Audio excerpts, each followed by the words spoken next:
ओम शांति।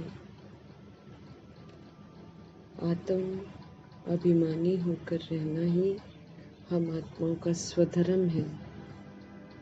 इसकी स्मृति दिलाकर निरंतर आत्म अभिमानी बनने की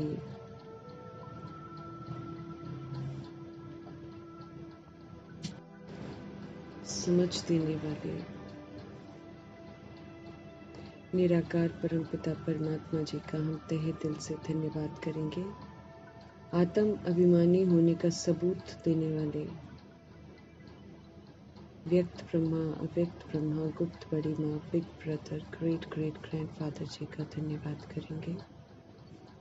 धन्यवाद करते हुए दोनों ज़बरदस्त लाइट्स को हाजिर नाजिर करते हुए उनके अनमोल महावाक्य हम उन्हीं से समझेंगे। ये समझ जो है उन आत्माओं तक पहुँचे जो आकारी शरीर में है, उन आत्माओं तक पहुँचे जो वाम मार्ग में चले गए हैं, उन आत्माओं तक पहुँचे जो अलबेले हैं, जो माया के प्रकोप में हैं या इविल स्पिरिट्स के प्रकोप में हैं। उन आत्माओं तक पहुँचे जो द्वापर युग और कलयुग में ड्रामा में प्रवेश करते हैं।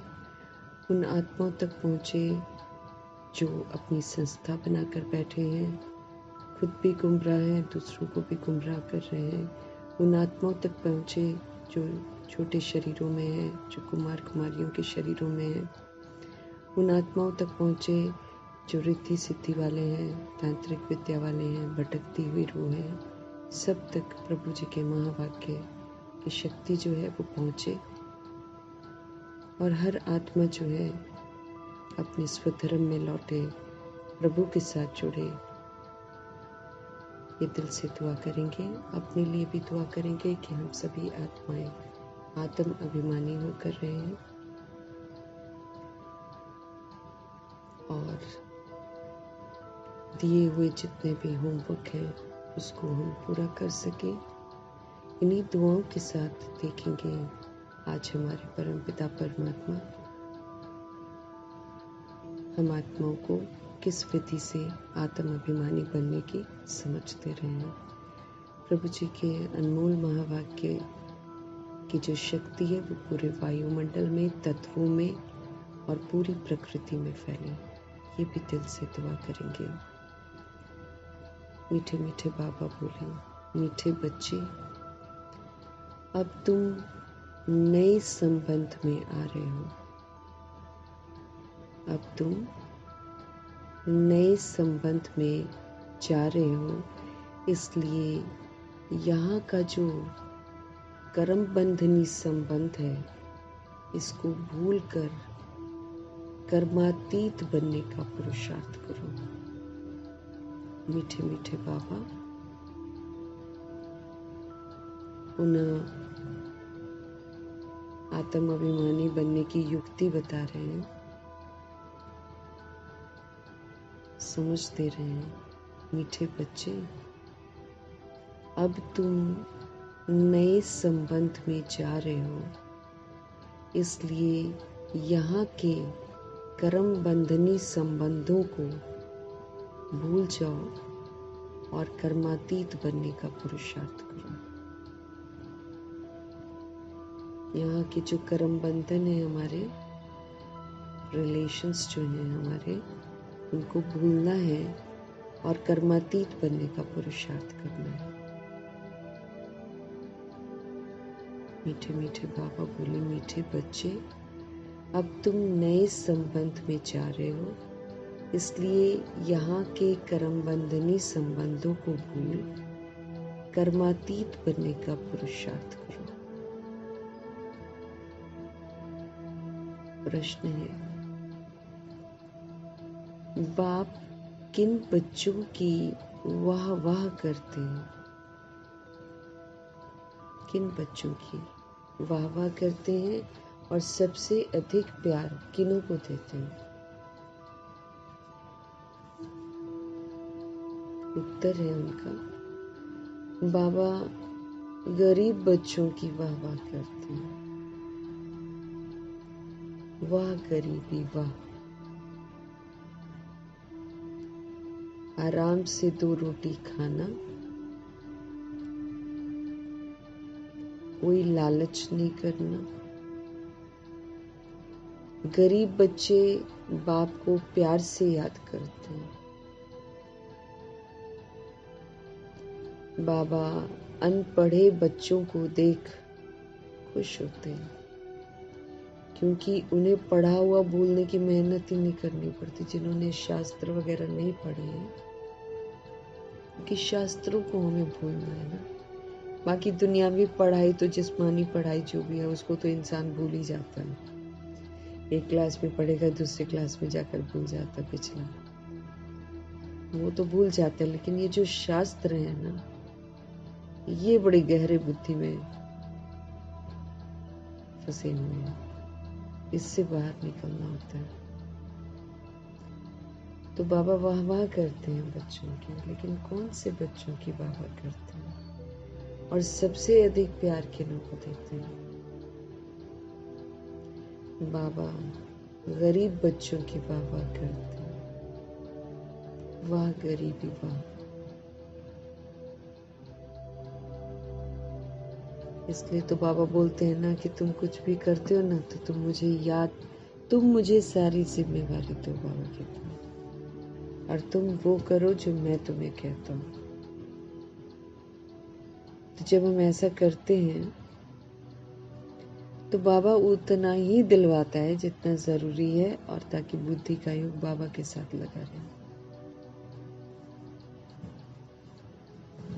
तभी तो दिमाग लगेगा ना। नहीं तो हम अगर ज्यादा कमाते हैं तो ज्यादा कमाने की तरफ दिमाग जाता ही जाता है। आज करोड़ों अरबपति जो है, उनको तृप्ति कहाँ हो रही है? उनको और चाहिए, उनको और चाहिए, उनको और चाहिए। रिचेस्ट इन द वर्ल्ड बन जाते हैं तो भी और चाहिए, और चाहिए, कभी तृप्त नहीं होते। तो वो तो ज्यादा बदनसीब है, क्योंकि उनका दिमाग जब तक जी रहे हैं परमात्मा में जाता ही नहीं है। जो गरीब बच्चे होते हैं, मतलब जिनको उतनी तमा नहीं होती है कमाने की, वो 2 रोटी खाते हैं, वो 2 रोटी के लिए कमाते हैं, ज्यादा लालच नहीं करते। तो वाह गरीबी वाह, आराम से 2 रोटी खाना, कोई किसी तरीके का लालच नहीं, क्योंकि मालूम है सब खत्म हो रहा, तो क्या लालच करेंगे। गरीब बच्चे जो हैं वो बाप को प्यार से याद करते हैं। हमारे बाबा अनपढ़े बच्चों को देख खुश होते, माना जिन्होंने कोई शास्त्र वगैरह नहीं पढ़े हैं, खुश होते हैं बाबा, क्योंकि भुलाना नहीं पड़ता है। वरना शास्त्र तो बहुत गहरे बुद्धि में चले जाते हैं। वो इतना अपने चीज़ों से वो कनेक्टेड रहते हैं। जैसे कोई पाठ करता है गुरु ग्रंथ साहिब, और उससे उनको बहुत अटैचमेंट हो जाती है। मुस्लिम को कुरान से हो जाती है, और क्रिश्चियंस को बाइबल के साथ हो जाती है, हिंदू को रामायण के साथ हो जाती है, गीता के साथ हो जाती है। वो बार बार उन्हीं के महावाक्य, मतलब उनके जो लिखे हुए हैं बोल शास्त्रों में, वो तो मनुष्यों के द्वारा ही लिखे हुए हैं। इक्का दुक्का बातें भगवान की कही हुई हैं, बाकी तो काल्पनिक भी है। तो इंसान ने लेकिन उसको इतना जकड़ कर पकड़े रखा है कि उसी पर यकीन करते हैं वो लोग। इधर उधर जितना मर्जी उनको समझा लो, वो फिर से उधर जाएंगे, बोलेंगे देखो इसमें लिखा हुआ, देखो इसमें लिखा हुआ।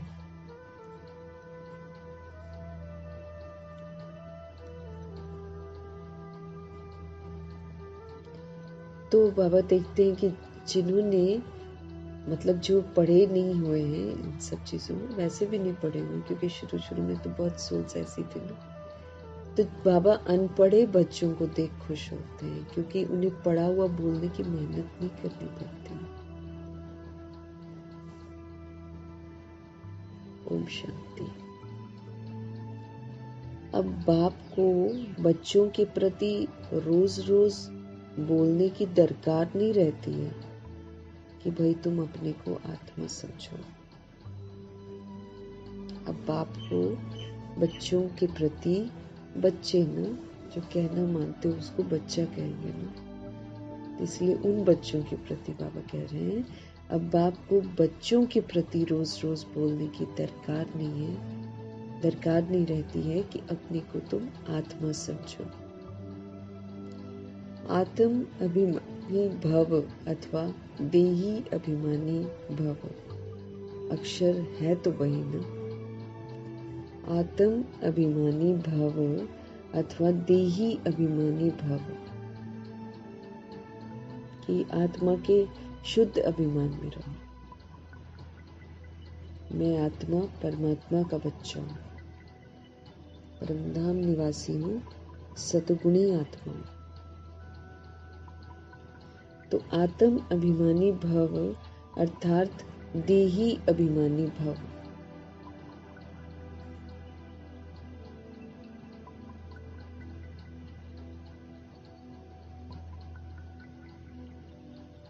अपनी देह के अभिमान को खत्म कर देना और क्या बन जाना, देही अभिमानी।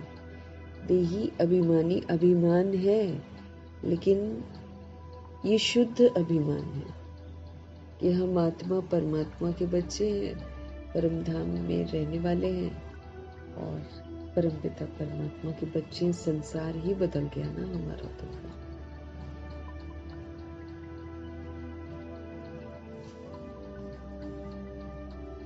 तो आत्म अभिमानी भव अथवा देही अभिमानी भव का हमको वरदान मिलता है ना कि ऐसा बनो। अक्षर है तो वही ना। बाप कहते हैं अपने को आत्मा समझो। आत्मा में ही 84 जन्मों का पाठ भरा हुआ है। आत्मा समझो, आत्मा में ही 84 जन्मों का पाठ भरा हुआ है। एक शरीर लिया, पाठ बजाया, फिर शरीर खलास हो जाता है। आत्मा पाठ बजाती है, एक शरीर लिया, पाठ बजाया, फिर शरीर खलास हो जाता है। आत्मा तो अविनाशी है ना, आत्मा कभी नहीं मरती। तुम बच्चों को ये ज्ञान जो है ये अभी ही मिलता है और कोई को इन बातों का पता नहीं है। तुम बच्चों को ये जो ज्ञान है ये अभी ही मिलता है और कोई को इन बातों का पता ही नहीं है। अब बाप कहते हैं कोशिश कर, जितना हो सके ना बाप को याद करो। कोशिश कर, जितना हो सके बाप को याद करो।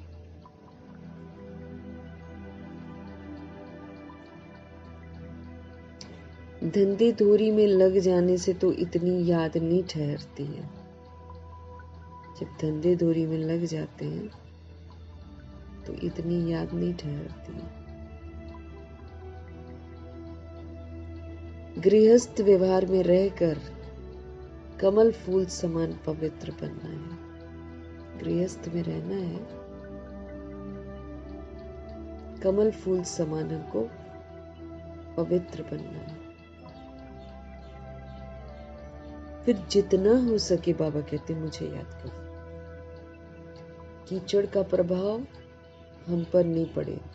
गृहस्थ में तो हम रहते हैं, लेकिन चारों तरफ वायुमंडल आबू की तरह तो नहीं है कि हम आबू में चले गए और वहाँ एक अंदर में जो माहौल है वो तो भगवान की मर्यादाओं का और शिक्षाओं का माहौल होता है, डिफरेंट माहौल होता है।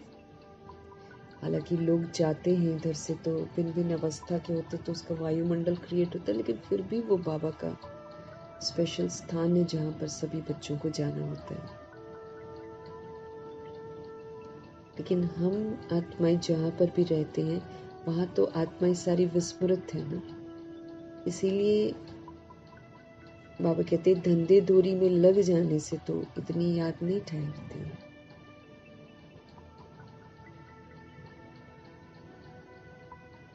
गृहस्थ व्यवहार में रहकर कमल फूल समान पवित्र बनना है। गृहस्थ व्यवहार में रहकर कमल फूल समान हमें पवित्र बनना है। फिर जितना हो सके मुझे याद करो। फिर जितना हो सके मुझे याद करो।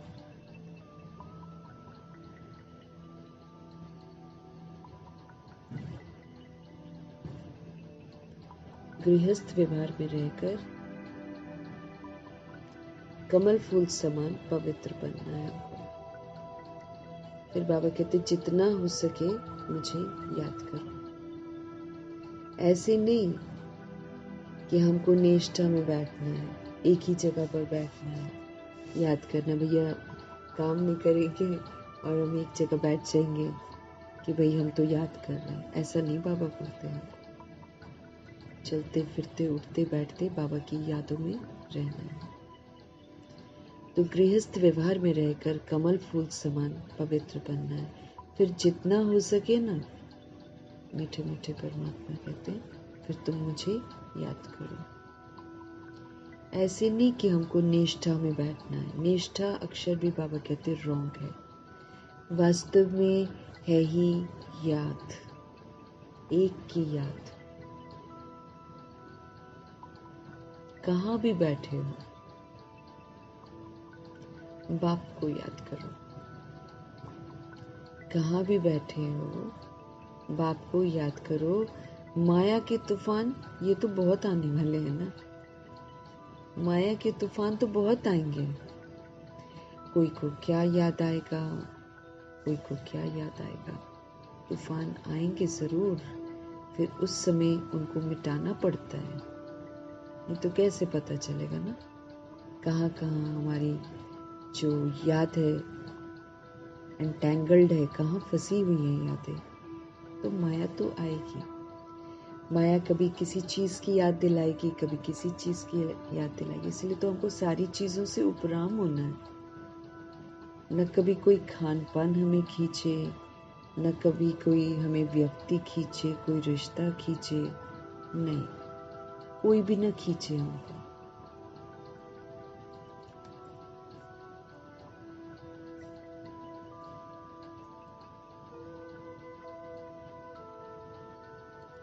माया के तूफान तो बहुत आएंगे। कोई को क्या याद आएगा, कोई को क्या याद आएगा।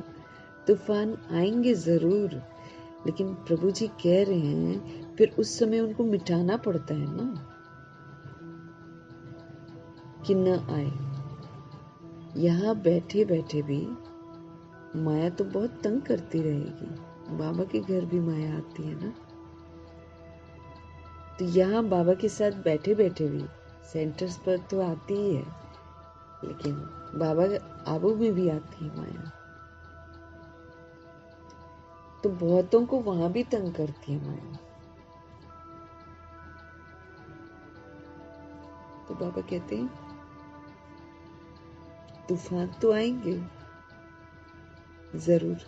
फिर उस समय उनको मिटाना पड़ता है ना, कि ना आए। यहाँ बैठे बैठे भी माया बहुत तंग करती रहेगी। यहाँ तो युद्ध है। हाँ, हमारा अंदर में युद्ध है सबका, और सबका अपना अपना युद्ध है।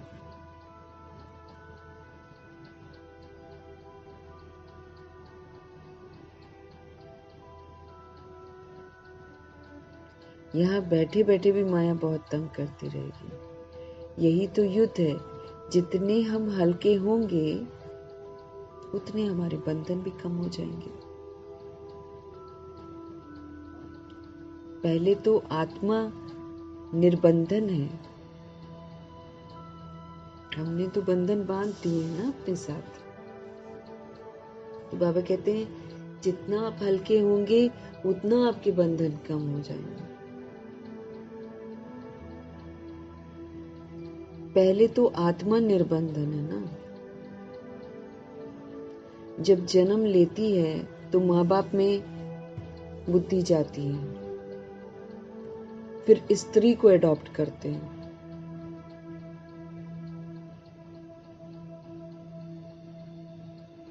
जब जन्म लेती है, बाबा कहते हैं ऊपर से तो आती है तो निर्बंधन होती है, लेकिन फिर जन्म लेती है तो माँ बाप में बुद्धि जाती है, फिर माँ बाप से बुद्धि हटती है तो स्त्री में चली जाती है, स्त्री को अडॉप्ट करते हैं। जो चीज़ सामने नहीं थी ना, वो सामने आ जाती है।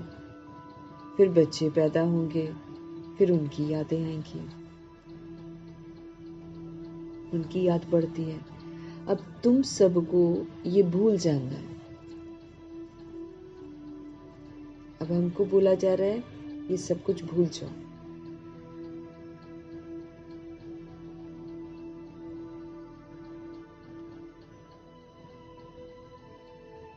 हमें एक बाप को ही याद करना है।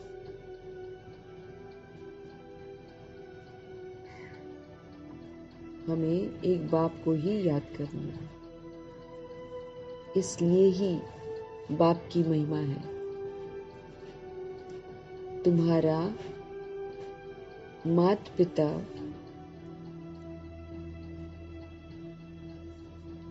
आदि सब कुछ वही है।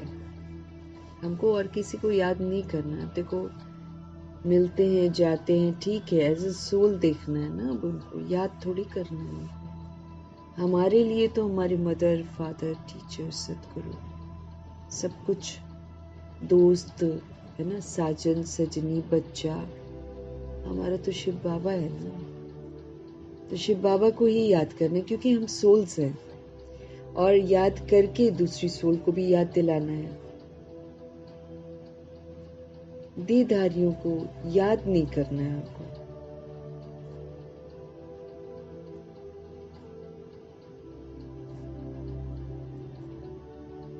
अब तुम सबको ये भूल जाना है।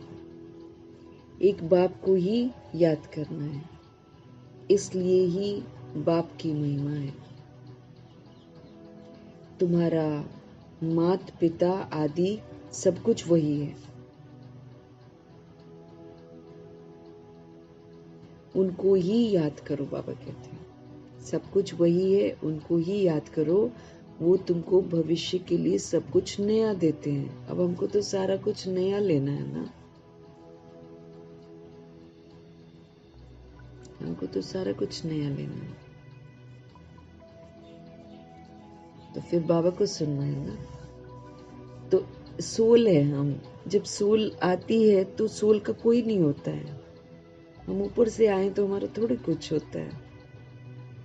अब द्वापर युग कलयुग में जो सोल्स आती हैं, वो ऊपर से तो निर्बंधन ही आती हैं। यहाँ आकर जहाँ जन्म लेती हैं तो फिर पहले माँ बाप की याद से शुरू होता है, फिर जब विस्तार होता है तो विस्तार का परिवार शुरू हो जाता है। ऐसे करके होता है ना। अब हमको तो समझ में आ गया है कि हम तो निर्बंधन आत्मा है, ऊपर से नीचे आए। तो इसलिए बाबा बोलते हैं अब समझ से इन चीजों को भूल जाना है।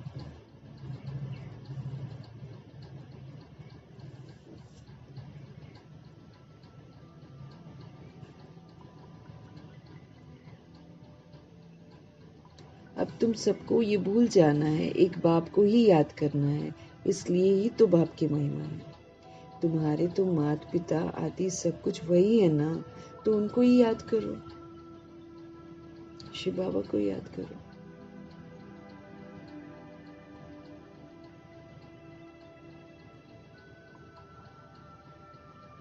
वो तुमको भविष्य के लिए सब कुछ नया देते हैं।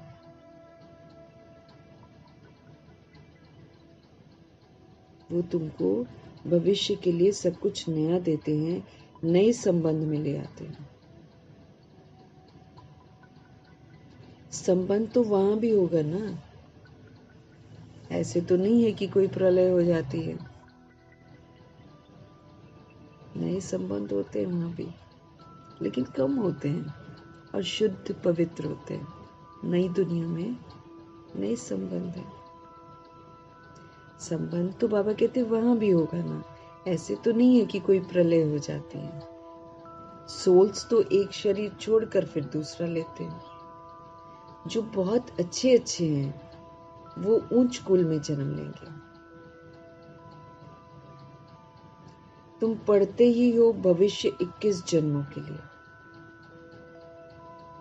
हम सब 21 जन्मों के लिए पढ़ते हैं। पढ़ाई पूरी हुई और प्रारब्ध शुरू हो जाएगी। हम यहाँ पढ़ रहे हैं, पढ़कर क्वालिफाई होएंगे, क्वालिफाई के अनुसार जो भी प्रारब्ध हम बना रहे हैं, फिर प्रारब्ध शुरू हो जाएगी। पढ़ाई वो प्रायलोप हो जाती है। स्कूल में पढ़कर ट्रांसफर होते हैं ना, तो तुम भी ट्रांसफर होने वाले हो। शांति धाम और सुख धाम में हमारा ट्रांसफर हो जाएगा। इस छीछी दुनिया से हम छूट जाएंगे। ये छीछी दुनिया है, इससे हम छूट जाएंगे। इसका नाम ही है नरक। नरक है ये, नरक, छीछी दुनिया है, इससे हम छूट जाएंगे।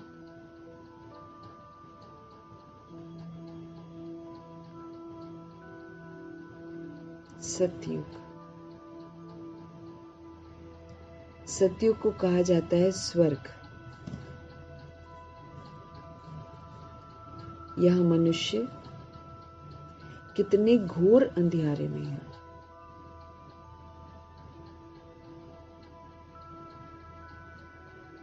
यहाँ मनुष्य कितने घोर अंधियारे में है। धनवान जो हैं वो समझते हैं हमारे लिए तो यहाँ पर ही स्वर्ग है।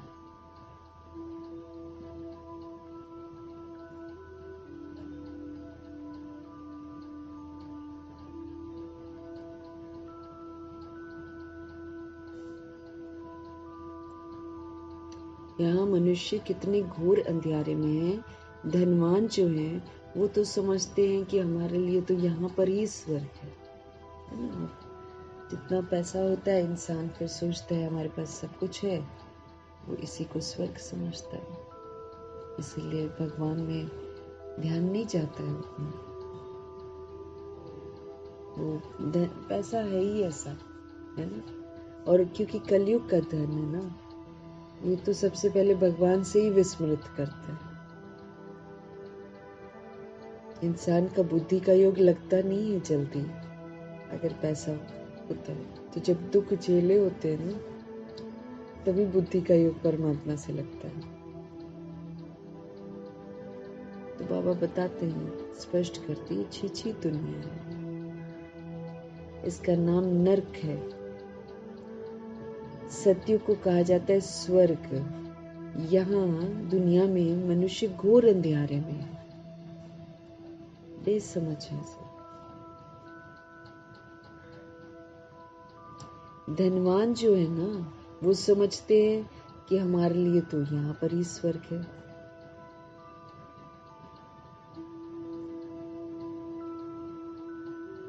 स्वर्ग होता ही है नई दुनिया में।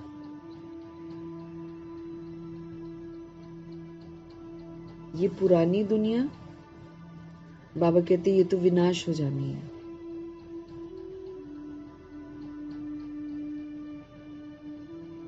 पुरानी दुनिया तो ये खत्म हो जाएगी। जो कर्मातीत अवस्था वाले होंगे वो कोई धर्मराजपुरी में सजाएं थोड़ी खाएंगे।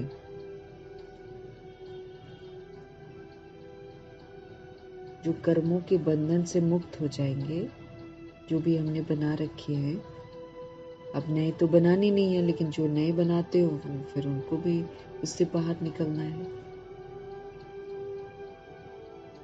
तो जो कर्मातीत अवस्था वाले होंगे वो कोई धर्मराजपुरी में सजाएं थोड़ी भोगेंगे,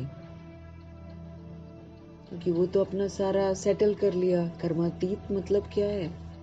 देह से अतीत, संसार से अतीत, इंद्रियों से अतीत जो सोल हो जाएगी वो फिर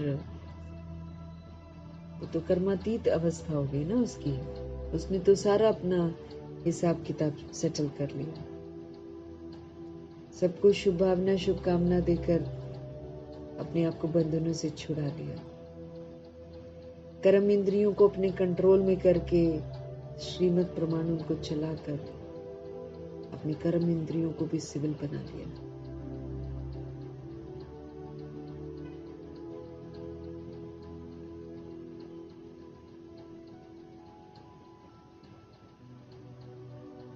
पुरानी दुनिया ये तो विनाश हो जाना है। तो जो कर्मातीत अवस्था वाले होंगे वो कोई धर्मराजपुरी में सजाएं नहीं खाएंगे। उसने तो अपना होमवर्क कंप्लीट कर लिया ना, वो तो उड़ जाएगा, वो कहीं अटकेगा थोड़ी कर्मातीत वाला। हम पढ़ रहे हैं ना विशेषता बाबा से कर्मातीत के ऊपर। जो उस अवस्था तक पहुंच जाएगा वो धर्मराजपुरी में तो थोड़ी जाएगा।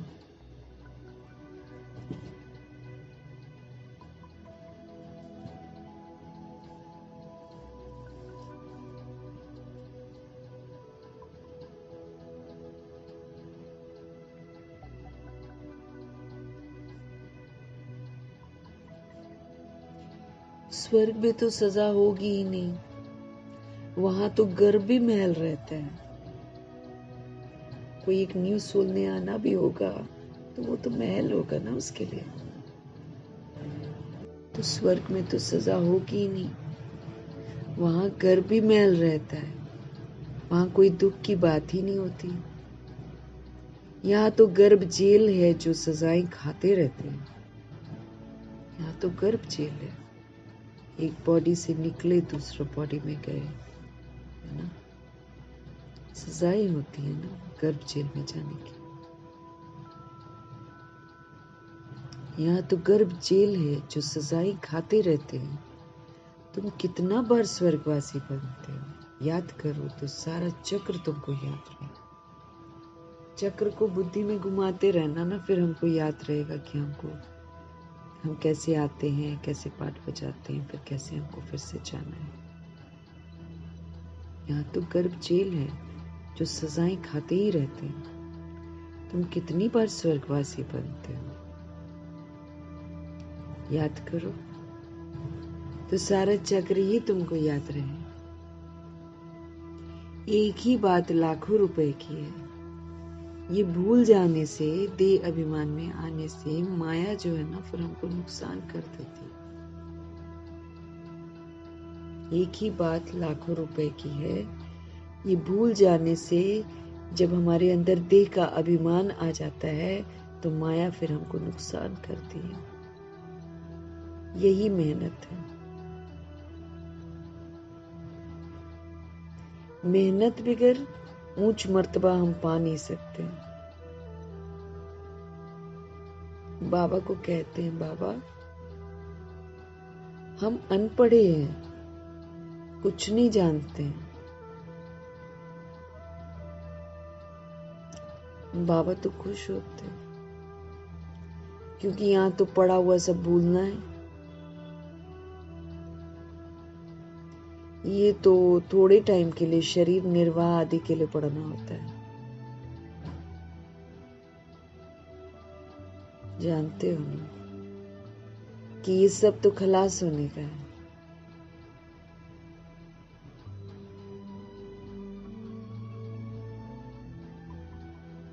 बाबा कहते यही तो मेहनत है। मेहनत बगैर तो ऊंच मर्तबा नहीं पा सकते।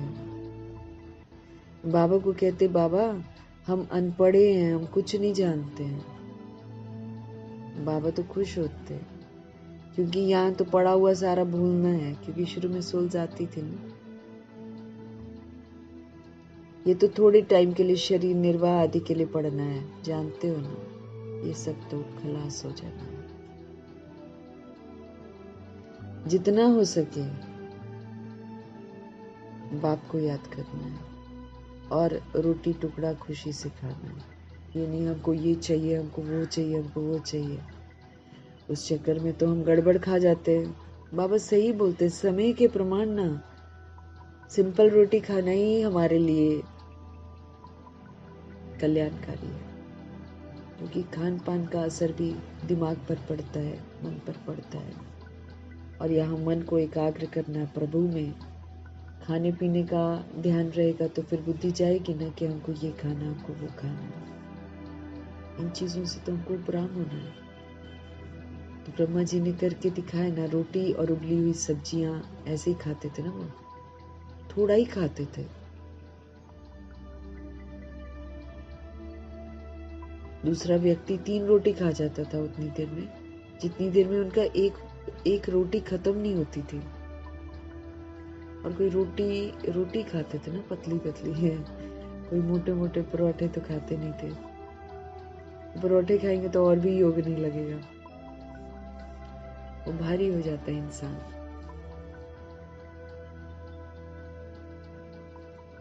तो बाबा वही कहते हैं कि दाल रोटी, बाबा कहते हैं ना खा लो, या दाल भात खा लो, जैसे वो लोग खाते थे सिंपल। तो जितना हो सके बाप को याद करना है और रोटी टुकड़ा खुशी से खाना है। वाह गरीबी इस समय की, बाबा कहते हैं इस समय जो गरीब है बच जाता है बेचारा, भगवान से जुड़ जाता है। सोचता जरूर है कि अरे यहाँ कमाई नहीं होती है ना, चाहे कुछ, लेकिन वही कल्याणकारी है, भगवान से तो जुड़ा रहता है ना इंसान। तो इस समय की गरीबी वह है, आराम से रोटी टुकड़ खाना है, लालच नहीं करना है। आजकल तो अनाज कहाँ मिलता है, और फिर बनाने की विधियां कितनी गलत हो गई हैं। चाहे सब्जी ले लो, चाहे अनाज ले लो, आजकल तो वीट कैंसर हो रहा है। कईयों को तो डॉक्टर गेहूं खाने ही मना कर रहे हैं, क्योंकि ग्लूटेन बहुत मिला रहे हैं, वो हानिकारक है।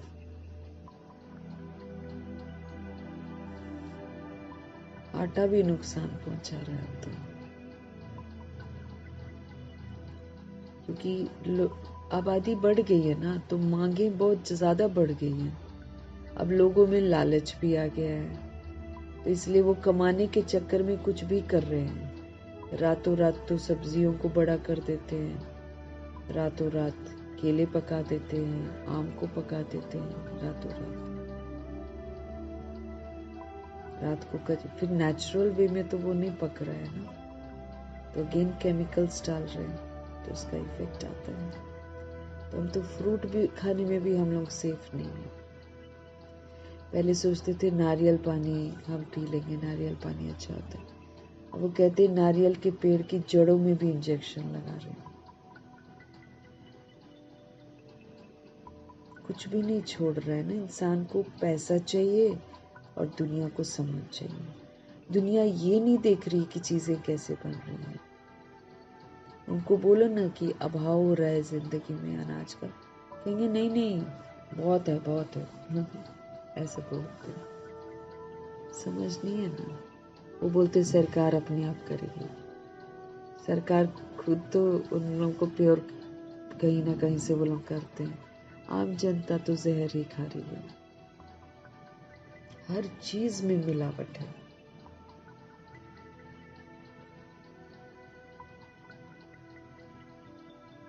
सब खलास होने का बाबा कहते हैं, इसलिए बाबा को याद करो, इसमें नहीं फंसो। क्योंकि अगर हम टेस्ट में चले जाते हैं ना, तो हो सकता है शरीर छोड़ते समय फिर से खाने में बुद्धि चले जाए। बहुतों की जाएगी खाने में।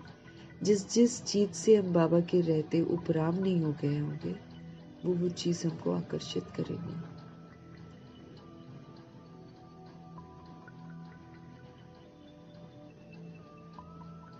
आजकल अनाज तो मिलता नहीं है, मिलता कहाँ है। चीनी आदि भी धीरे धीरे करके मिलेगी ही नहीं, और लोगों को चीनी का कितना शौक है। चीनी तो नहीं खानी चाहिए वैसे, कोई कोई तो बोलते, कोई कोई तो खाते ही नहीं है चीनी, कभी भी नहीं। कईयों ने कितने कितने वर्ष नहीं खाई है, उनका स्वास्थ्य बिल्कुल एकदम स्वस्थ है वो लोग।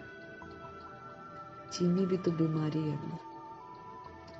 मम्मा बाबा ने तो छोड़ ही दी थी, माँ तो चलो कैंसर था इसलिए छोड़ी थी, बाबा ने भी छोड़ दी थी, क्योंकि ये चीजें सतयुग में है ही नहीं है। तो उन्होंने संस्कार ही अपने डिफरेंट बना लिए थे ना।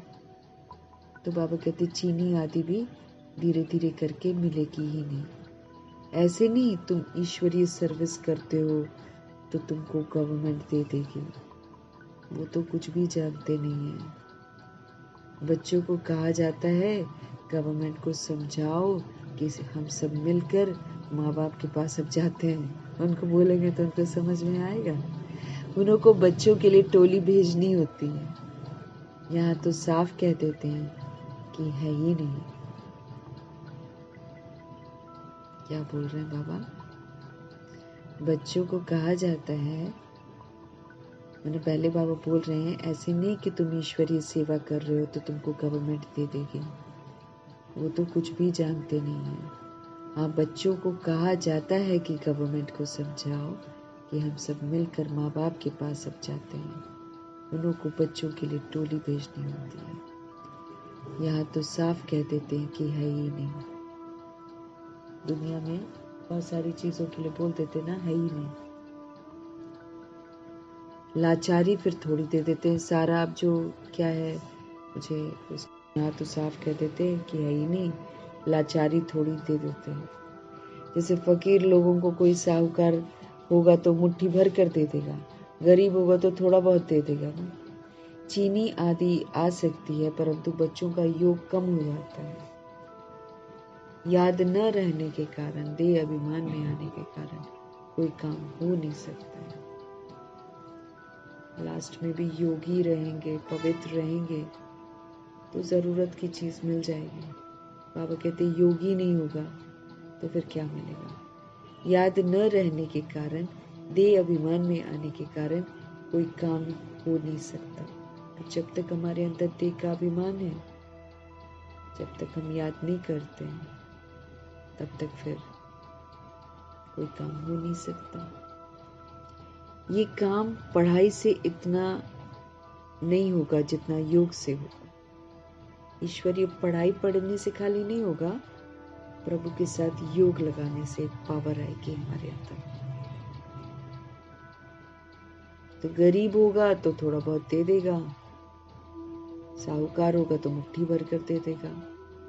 चीनी आदि आ सकती है परंतु बच्चों का योग कम हो जाता है। याद न रहने के कारण, जैसे कोई कोई चीजों का अभाव हो जाता है, तो याद न रहने के कारण, देह अभिमान में आने के कारण कोई काम हो ही नहीं सकता। बाबा कहते हैं अगर तुम चाहते हो कि तुम्हारा काम हो तो एक तो देह अभिमान को छोड़ो और एक है याद में रहो। ये काम बाबा कहते पढ़ाई से नहीं होगा जितना योग से होगा। वो योग जो है ना, बाबा कहते वो बहुत कम है। ये जो माया है ना, ये याद को 1 सेकंड में उड़ा देती है। परमात्मा से कनेक्शन होना चाहिए ना, परमात्मा से कनेक्शन नहीं रहता।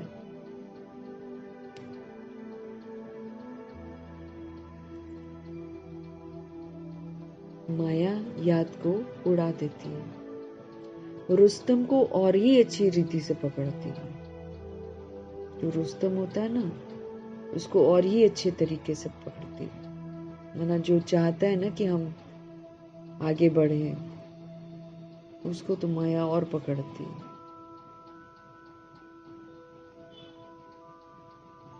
अच्छे अच्छे फर्स्ट क्लास बच्चों पर भी ग्रहचारी बैठ जाती है। वो कहते हैं अच्छे अच्छे बच्चे भी जो होते हैं, जो अच्छा पुरुषार्थ करते हैं, फर्स्ट क्लास होते हैं, उन पर भी ग्रहचारी बैठ जाती है। वो भी याद को भूल जाते हैं। ग्रहचारी बैठने का मुख्य कारण योग की कमी है। याद रहे तो ग्रहचारी न बैठे। याद की कमी है इसलिए ग्रहचारी बैठ जाती है। ग्रहचारी के कारण ही नाम रूप में फंसे रहते हैं, फंस मरते हैं। ये बड़ी मंजिल है। बाबा कहते हैं अगर आपको सच्ची मंजिल पानी है तो फिर याद में तो रहना पड़े। ऊंची मंजिल है ना, अगर ऊंची मंजिल तक पहुंचना है तो भगवान जी कहते हैं अगर आपको सच्ची मंजिल पानी है तो फिर याद में तो आपको रहना पड़े। बिना याद के तो हमारे में परिवर्तन नहीं आएगा, तो फिर हम सच्ची मंजिल तो नहीं पा सकेंगे। फिर उसके लिए तो फिर हमको सच्चा बनना है ना। सच्चा इस आत्मा और परमात्मा संसार, याद में रहना है। बाबा कह रहे हैं अगर सच्ची मंजिल पानी है तो फिर याद में रहना पड़ेगा। बाप कहते हैं ध्यान से भी ज्ञान अच्छा है। कई लोग ध्यान में बैठते हैं ना, आंखें बंद करके बैठते हैं, तो प्रभु जी कहते हैं उससे तो अच्छा ज्ञान है, समझ तो मिलती है ना कम से कम। ज्ञान से याद अच्छी है। ध्यान में जास्ती जाने से फिर माया के भूतों की प्रवेशता हो जाती है। कईयों को कुछ कुछ दिखा देगी, इंसान उसी में रम जाएगा और फिर जैसे पुरुषार्थ करना उस पर ध्यान है, वो बार बार फिर बोलेगा नहीं नहीं हमको तो साक्षात्कार हो रहा है, हमको तो ये दिख रहा है, हमको तो वो दिख रहा है। वो फिर बार बार पढ़ाई को छोड़ देगा, याद को छोड़ देगा और ध्यान में जाने की कोशिश करेगा। इसलिए प्रभु जी हमको मना करते हैं कि ध्यान में जास्ती जाने से फिर माया के जो भूत है ना, उनकी प्रवेशता हो जाती है। अहंकार भी आ जाता है कि भाई हम तो ध्यान में जाते हैं, हम तो वहां जाते हैं, हम तो यहाँ जाते हैं, ऐसे बोल देते हैं ना सोच। माया के भूतों की प्रवेशता हो जाती है। ऐसे बहुत है जो फालतू ध्यान में जाते हैं, क्या क्या बोलते हैं, उन पर विश्वास नहीं करना, बाबा कहते हैं, है ना, उन पर विश्वास नहीं करना है। ज्ञान तो बाबा की मुरली में मिलता है, सारा कुछ तो बाबा बताते हैं, है कि नहीं? तो उसको सुनना, इससे हमारी आंखें खुलती हैं और दूसरों के चक्कर में चले जाते हैं, फिर बोलते हैं, कई लोग बड़े इम्प्रेस हो जाते हैं।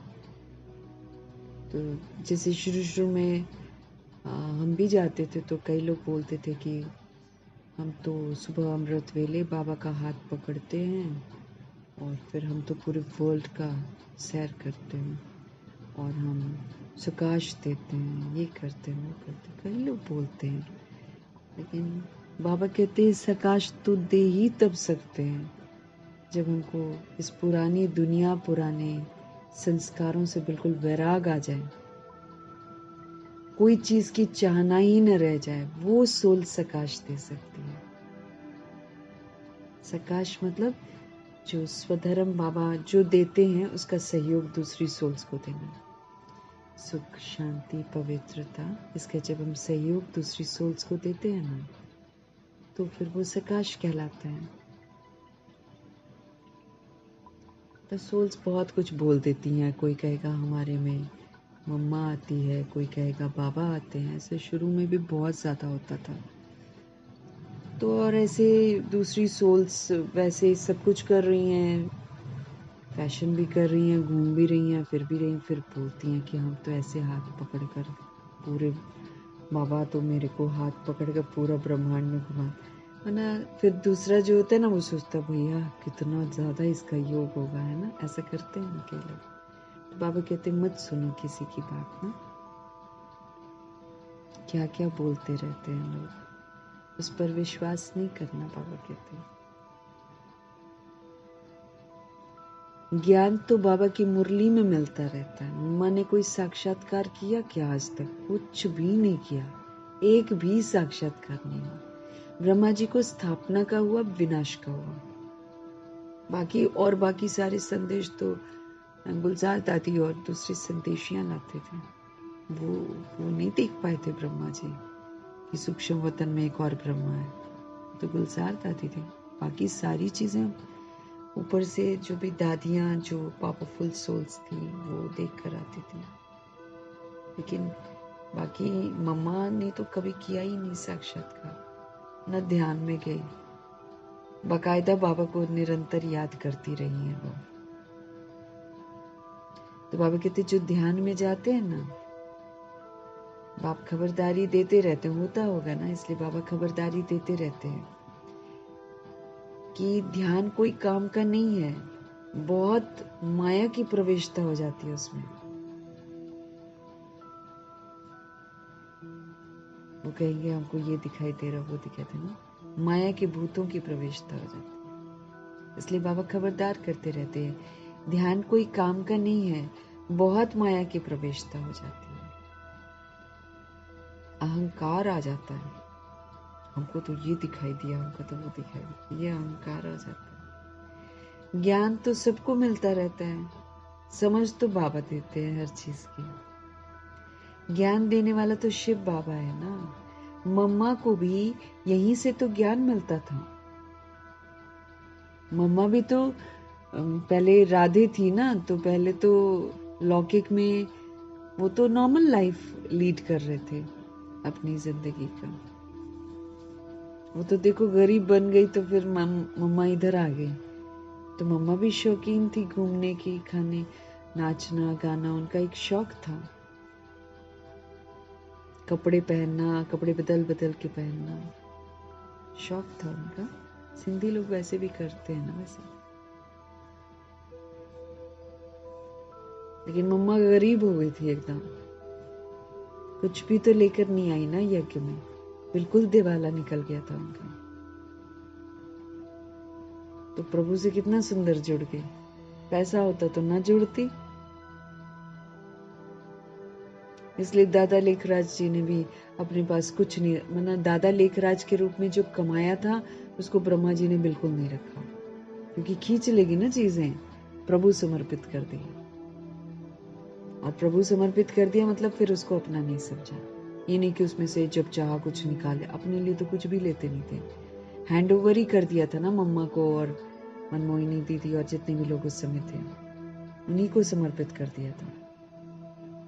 और कभी नहीं लिया कुछ भी एक्स्ट्रा कि 1 रुपया कुछ एक्स्ट्रा दे दो, कुछ परिवार नहीं, कुछ नहीं। परिवार को तो उससे तो मर्जीवा बन गए थे।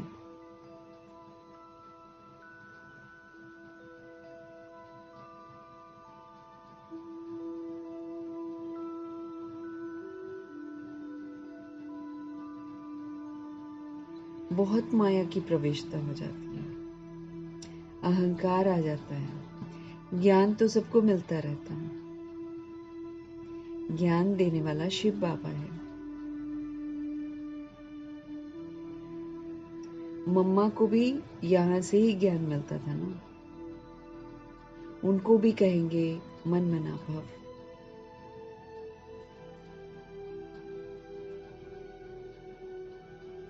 बाप को याद करो, उनको भी कहेंगे मन मना भव, बाप को याद करो, दैवी गुण धारण करो। मम्मा भी यहीं से ज्ञान लेती है, उनको भी कहते बाबा मन मना भव, बाप को याद करो, दैवी गुण। सेम सेम टीचिंग्स जो ब्रह्मा जी को पढ़ाई है, जो मम्मा को पढ़ाई, वही हमको पढ़ाते हैं। कुछ अंतर तो है नहीं। मम्मा को भी ज्ञान मिलता है यहीं से है। उनको भी बाबा ने मन मना भव कहा, उनको भी बाबा ने कहा बाबा को याद करो, दैवी गुण धारण करो, और उन्होंने किए। अपने को देखना है, हम दैवी गुण धारण करते हैं।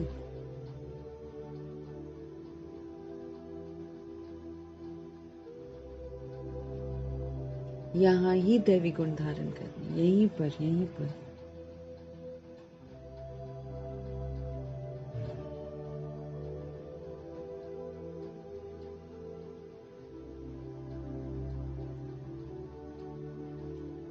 बहुत काल का सबूत देना है।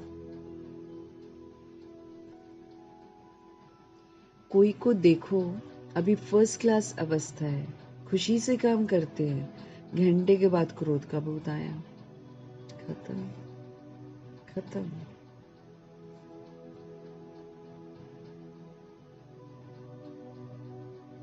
बाबा के साथ जब हम रहते हैं तो फर्स्ट क्लास अवस्था हो जाती है, खुशी से काम कर रहे होते हैं। घंटे के बाद कुछ कुछ हुआ, क्रोध का भूत आया, खत्म। फिर स्मृति आती है, ये तो हमने भूल की, ये तो हमने भूल की।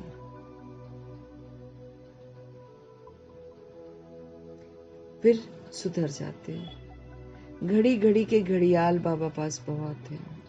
अभी देखो बड़े मीठे हैं, बाबा कहेंगे ऐसे बच्चों पर तो कुर्बान जाऊं। घंटे बाद फिर कोई ना कोई बात में बिगड़ पड़ते हैं, क्रोध आ जाता है। क्रोध आया और हमारी सारी कमाई खत्म। जो कमाई की होगी ना, सारी खत्म।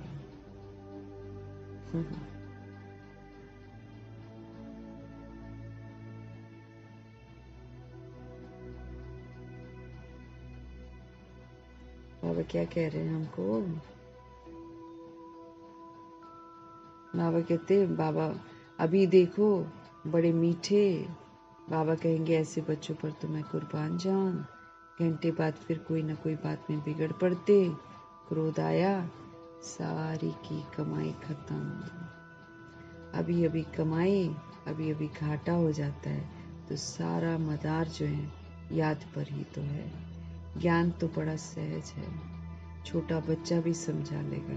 ज्ञान तो इजी है ना बाबा का, बस इसको धारण करना, उसमें मेहनत है। ऐसे समझाना, कोई बाबा समझा नहीं देते हैं, समझ सकते हैं, लेकिन इसको अमल में लाना तो सारा मदार जो है याद पर ही है। ज्ञान तो बड़ा सहज है, छोटा बच्चा भी समझ लेगा, परंतु मैं जो हूँ, मैं जैसा हूँ, यथार्थ रीति कोई जाना। हमारे शिव बाबा जो हैं, जैसे हैं, उनको यथार्थ रीति जाना। अपने को आत्मा समझें। इस रीति छोटे बच्चे थोड़ी याद कर सकेंगे, है ना। छोटे बच्चे जो है छोटे बॉडी में, जैसे बाबा हम लोग को समझा रहे हैं अपने को आत्मा समझ कर परमात्मा को याद करो। बाबा कहते हैं इस रीति छोटे बच्चे थोड़ी याद कर सकेंगे। मनुष्यों को मरने समय कहा जाता है कि भगवान को याद करो, परंतु याद तो कर न सके, क्योंकि यथार्थ तो जानते ही नहीं है भगवान को, तो कैसे याद करेंगे।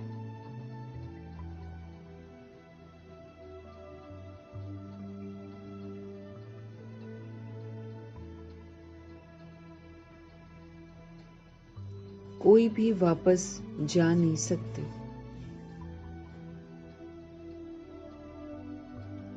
कोई भी वापस जा नहीं सकते, न विक्रम विनाश होते हैं।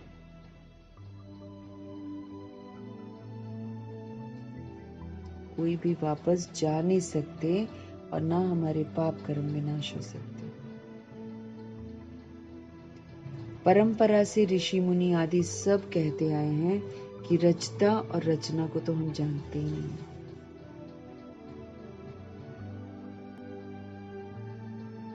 वो तो फिर भी सतोगुणी थे। कौन? ऋषि मुनि। एटलीस्ट बोलते तो थे ना सच, कि हम नहीं जानते हैं। आज के लोग बोलो हमारा धर्म बताता है, हम जानते हैं, इसमें देखो लिखा हुआ है, इसमें लिखा हुआ है।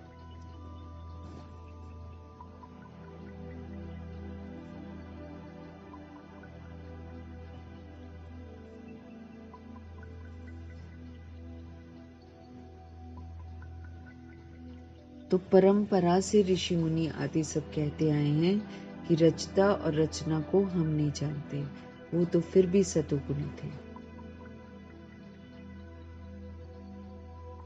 आज के तमो प्रधान बुद्धि फिर कैसे जान सकते हैं।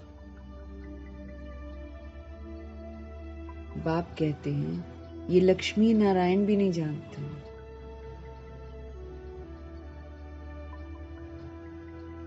ये लक्ष्मी नारायण भी नहीं जानते, राजा रानी ही नहीं जानते, तो फिर प्रजा कैसे जानेगी।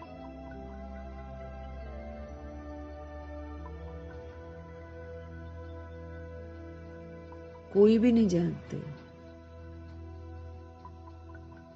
अभी सिर्फ तुम बच्चे ही जानते हो। तुम्हारे में भी कोई है जो यथार्थ रीति जानते हैं, कहते हैं बाबा, घड़ी घड़ी भूल जाते हैं। बाप कहते हैं कहां भी जाओ, सिर्फ बाप को याद करो। कहां भी जाओ, बड़ी भारी कमाई है। तुम 21 जन्मों के लिए निरोगी बन जाते हो। 21 जन्म कोई दुख नहीं होगा। इस जन्म में दुख अनुभव नहीं होगा।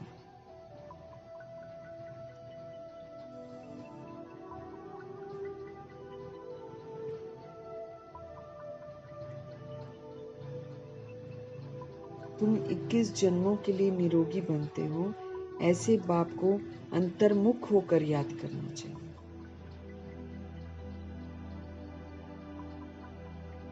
ऐसे बाप को अंतर्मुख होकर याद करना चाहिए, परंतु माया भुलाकर फिर तूफान में ला देती है। इसमें अंतर्मुख हो विचार सागर मंथन करना है। इसमें अंतर्मुख हो विचार सागर मंथन करना है। गहराई में जाना है, फिर विचार करना है, मंथन करना है। विचार सागर मंथन करने की बात भी अभी की ही तो है। ये है पुरुषोत्तम बनने का संगम युग। ये है पुरुषोत्तम बनने का संगम युग। ये भी वंडर है ना। तुम बच्चों ने देखा है, एक ही घर में तुम कहते हो हम संगम युगी हैं और हाफ पार्टनर व बच्चा आदि कलयुगी है।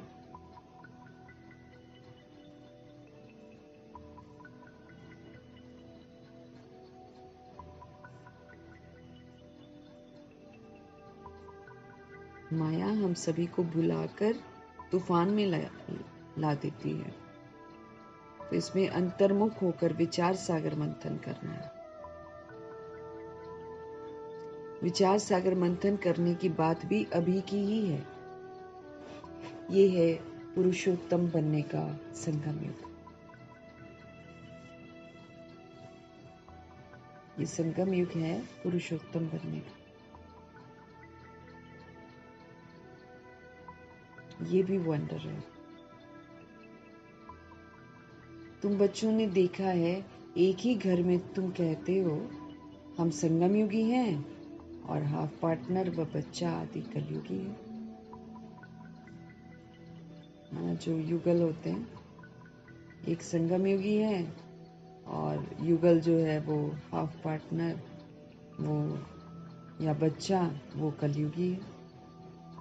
वो बाबा का कहना नहीं मानते, वो उनको देह की दुनिया अच्छी लगती है। एक ही घर में ऐसा होता है। तो बाबा कहते एक ही घर में तुम कहते हो कि हम संगम युगी हैं और हाफ पार्टनर व बच्चा आदि कलयुगी है। कितना फर्क है। बाबा कहते बड़ी महीन बात बाप समझाते हैं। घर में रहते हुए भी बुद्धि में है कि हम फूल बनने के लिए पुरुषार्थ कर रहे हैं। घर में रहते हुए भी हमारी बुद्धि में ये रहना चाहिए कि हम फूल बनने के लिए पुरुषार्थ कर रहे हैं। ये है अनुभव की बातें। प्रैक्टिकल में मेहनत हमको करनी है, याद की ही मेहनत है। एक ही घर में एक हंस तो दूसरा बगुला है। ऐसा भी होता है ना। एक ही घर में एक हंस होगा तो दूसरा बगुला होगा। फिर कोई बड़े फर्स्ट क्लास होते हैं, कोई विकार का ख्याल भी रखते हैं। फिर कोई बड़े फर्स्ट क्लास होते हैं, कभी विकार का ख्याल भी नहीं आता है और कईयों को आता है। साथ में रहते भी पवित्र रहते हैं, हिम्मत दिखाते तो उन्हें कितना ऊंच मर्तबा मिलता है। बाबा कहते हैं एक ही घर में एक हंस तो दूसरा बगुला। फिर बाबा कहते कोई बड़े फर्स्ट क्लास होते हैं, कभी विकार का ख्याल भी नहीं आता है। साथ में रहते भी पवित्र रहते हैं, हिम्मत दिखाते हैं तो उन्हें कितना ऊंच मर्तबा मिलता है। ऐसे भी बच्चे हैं ना। कई तो देखो विकार के लिए कितना मारते और झगड़ा करते हैं। अवस्था तो वो होनी चाहिए ना जो संकल्प में भी कभी अपवित्र बनने का हमको ख्याल ना आए। हमारी अवस्था तो वो होनी चाहिए जो थॉट में भी कभी अपवित्र बनने का ख्याल ना आए। बाप हर प्रकार से हमको राय देते रहते हैं।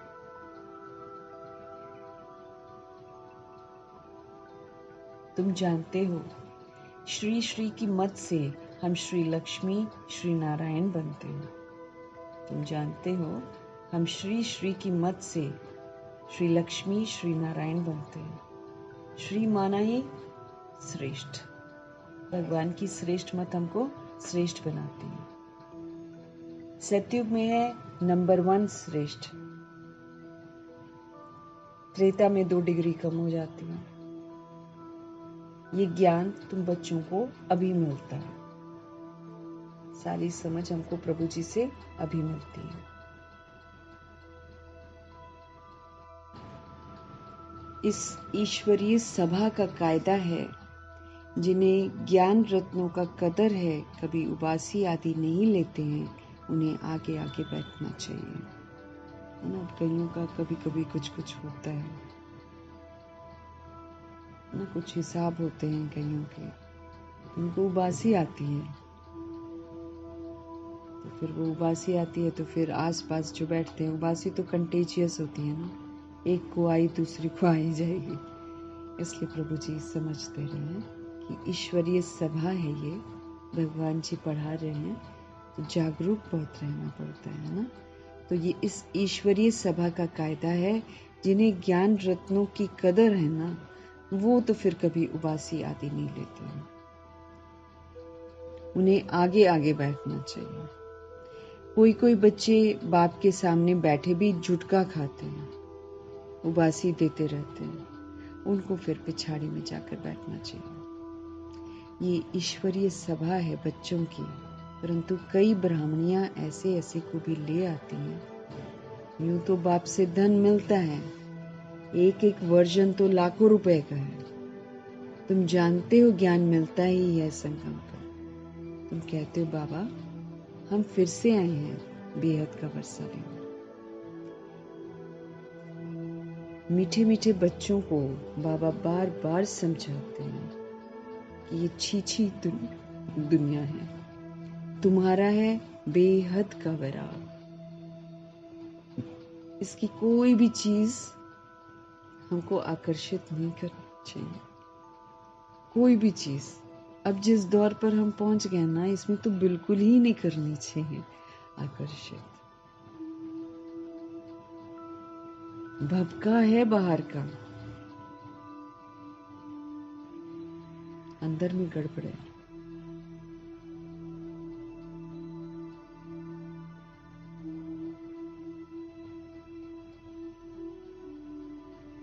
तुम जानते हो ज्ञान मिलता ही है कहां पर? संगम पर। तुम कहते हो बाबा हम फिर से आए हैं बेहद का वर्षा लेने के लिए। मीठे मीठे बच्चों को बाबा बार बार समझाते हैं, ये छी छी दुनिया है, तुम्हारा है बेहद का वैराग। बाप कहते हैं इस दुनिया में तुम जो कुछ भी देखते हो, इस दुनिया में तुम जो कुछ भी देखते हो वो कल होगा ही नहीं। इतना मतलब हमको ध्यान रखना है। मंदिर आदि का नाम निशान ही नहीं रहेगा, क्योंकि देखो अब अंधश्रद्धा का है ना। अब तो मंदिर को भी, मंदिर में ही रहते हैं पंडित जी लोग, और वो शादियां भी करते हैं, बच्चे भी पैदा करते हैं। संत महात्मा जो बने अखाड़े बड़े बड़े खड़े कर रखे, वो खुद अपनी सभा में से ही लोगों की शादियां करवा देते हैं। तो मंदिर तो टूटेंगे ही ना, फिर भिकारी हथियाला बंधते हैं वहां पर। विकार में जाने वाला जोड़ा वहां जाकर मत्था टेकता है। जब शादी कराते हैं तो लोग जाते ना, कोई पंजाबी गुरुद्वारों में जाते हैं, बाकी लोग मंदिरों में जाते हैं, मत्था टेकाते हैं। वैराग तो बाबा पहले ही समझ दे रहे हैं कि जो तुम देख रहे हो आज, वो कल नहीं होगा। मंदिर आदि का नाम निशान ही नहीं रहेगा।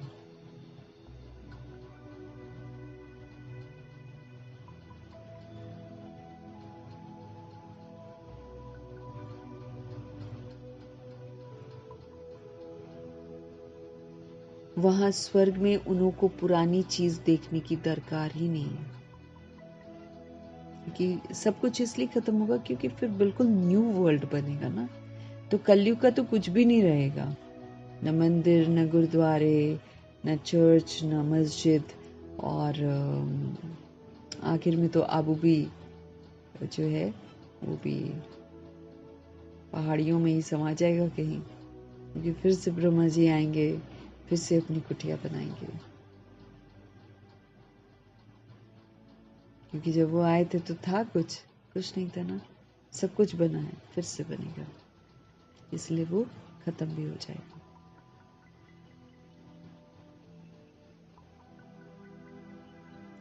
वहां स्वर्ग में उन्हों को पुरानी चीज देखने की दरकार नहीं है।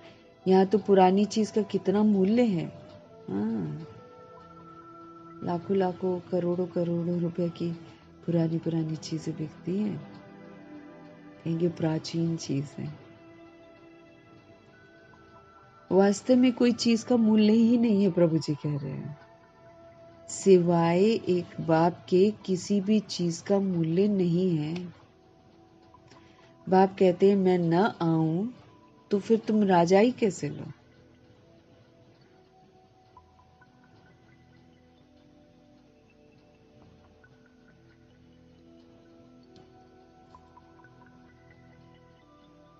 जिनको मालूम है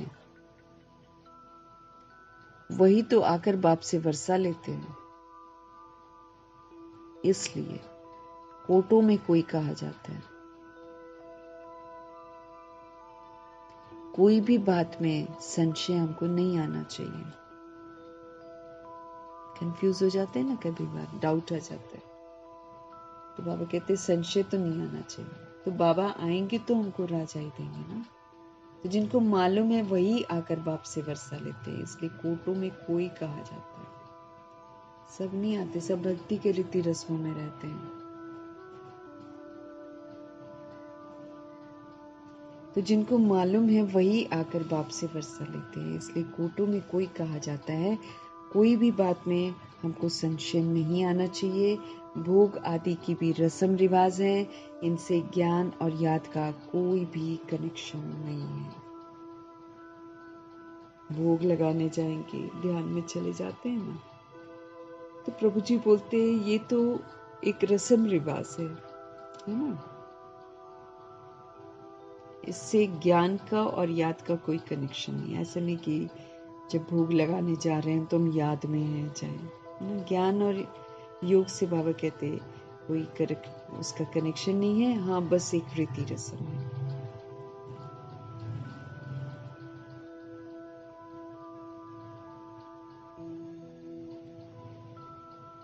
और कोई भी बात से तुम्हारा ताल्लुक नहीं है।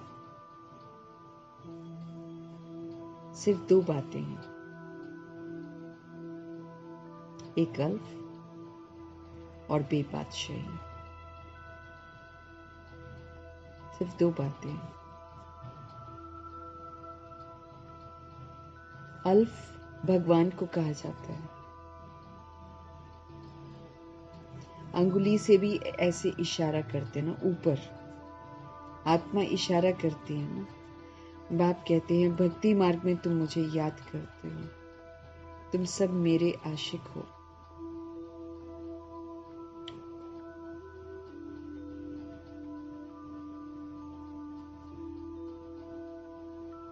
भक्ति मार्ग में तुम मुझे याद करते हो, तुम सब मेरे आशिक हो। ये भी जानते हो बाबा कल्प कल्प आकर सब मनुष्य मात्र को दुख से छुड़ाए, शांति और सुख देते हैं। तुम सब मेरे आशिक हो। ये भी जानते हो कि बाबा कल्प कल्प आकर सब मनुष्य मात्र को दुख से छुड़ाते हैं, शांति और सुख देते हैं। तब बाबा ने कहा था कि सिर्फ ये बोर्ड लिख दो कि विश्व में शांति बेहद का बाप कैसे स्थापन कर रहे हैं। बोर्ड पर लिख दो, बाबा कहते,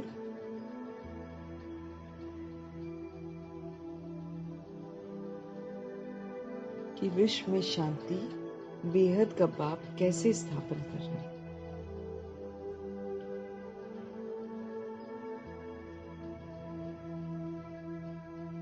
सो आकर समझो। एक सेकंड में विश्व का मालिक 21 जन्म के लिए बनना है। एक सेकंड में विश्व का मालिक 21 जन्म के लिए बनना है तो आकर समझो।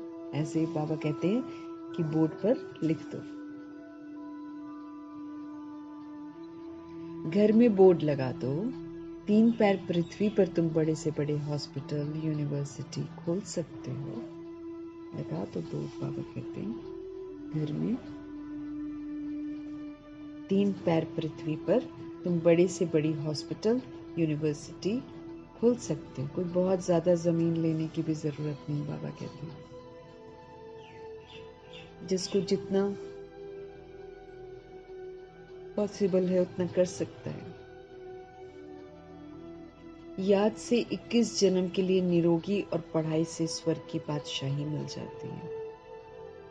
बस बोर्ड लगाने के पहले बस ये सोच लेना है कि फिर हम भगवान को रिप्रेजेंट कर रहे हैं, हम विश्व की स्टेज पर हैं। बहुत बड़ी जिम्मेवारी पड़ जाती है ना, जब आप बोर्ड लगाते हैं तो बहुत बड़ी जिम्मेवारी हो जाती है। सब देखते हैं, क्या देखेंगे कि जो मुरली में पढ़ाया जा रहा है वो कितना सोल्स कर रही हैं, है ना। ये थोड़ा हमको ध्यान लगाना है। तो 3 पैर पृथ्वी पर बाबा कहते थे आप खोल सकते हो। ये हॉस्पिटल है, आत्मा का रोग दूर होता है यहाँ पे। ये यूनिवर्सिटी है, आत्मा शिक्षित होती है। तो याद से 21 जन्म के लिए निरोगी और पढ़ाई से हमको स्वर्ग की बादशाही मिल जाती है। प्रजा भी कहेगी कि हम स्वर्ग के मालिक हैं।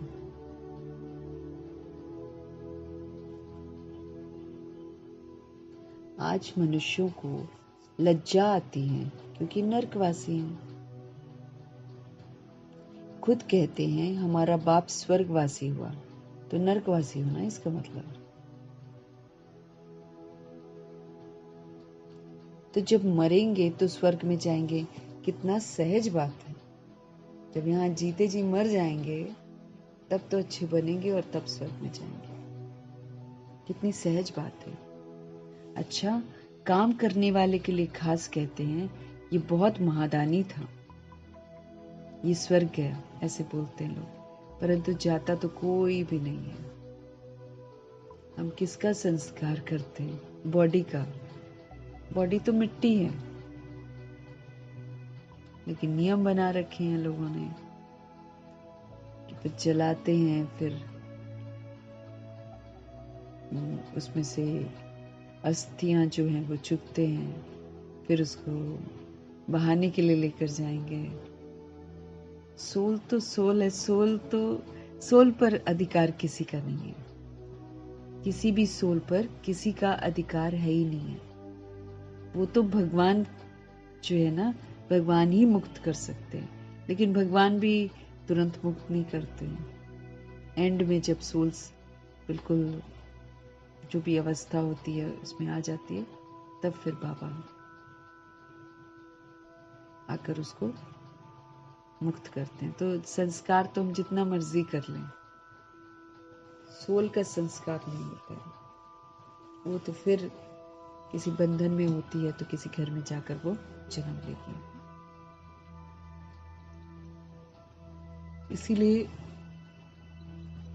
क्योंकि बाबा ही देते हैं मुक्ति, जीवन मुक्ति, इसलिए एंड में परमात्मा ही सबको गति सदगति करेंगे। उसके पहले कोई नहीं कर सकता। लोग बोलते हैं गति करानी है, वहां लेकर जाना है, नहीं तो यहीं रह जाएंगे, नहीं तो क्या हो जाएगा, ऐसे से बोलती हैं सोल्स। तो हम लोग को बाबा से समझ मिली हुई है ना, तुम बॉडी के साथ कुछ भी करते रहो, तुम उसको दफनाओ, तुम उसको जलाओ, तुम उसकी अस्थियां ले जाकर, वो तो डेड है, वो तो 5 तत्वों का शरीर है, 5 तत्वों में विलीन हो जाता है। इसीलिए एंड में बाबा बोलते हैं कौन किसका संस्कार करेगा। सब तो मना सब एक साथ मरेंगे ना, कौन करेगा संस्कार। तो वो फिर सृष्टि रूपी ड्रामा में जैसे होता है ना, सोल्स आकारी शरीर में हिसाब किताब चुकता करती हैं, साकारी में चुकता करती, जब प्योर होती हैं फिर निकलती हैं। जिन बातों का एहसास उसे बाबा के रहते नहीं होता है, उन बातों का एहसास उसको फिर करवाया जाता है।